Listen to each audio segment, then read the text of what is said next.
So pagination is a process that is used to divide a large data set into smaller chunks or pages. In a paginated API, we send our data to the client in smaller chunks in our API response. So let's look at this a basic flowchart. So let's say this is our database and this is our backend server. So let's say our database has 1000 records in it and we want to show on our client these users data.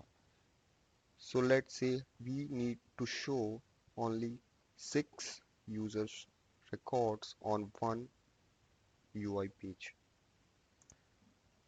So one option we can do is, if I remove this from here, and let's say our API is fetching all the 1000 records from the database and it is giving the 1000 record to the front end using the API call. So you can imagine how much effort our backend server needs to do by in fetching 1000 records.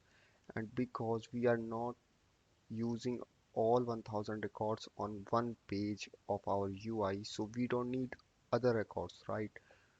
So in this case, what we can do is we create a paginated API, and in this query parameter, we pass a page query parameter, and I am saying I want the data for the page 1.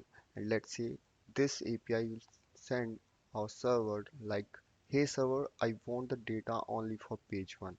So our server has the logic to fetch the data only for the one page. So for one page, it will fetch only 6 records. And in this API call, our front end will fetch only 6 records. So it will reduce our effort of our backend server and also our database server. So this has been Paginated API explanation. If you want to see more videos like this, hit the like button and subscribe. Thanks for watching and I will see you in the next video.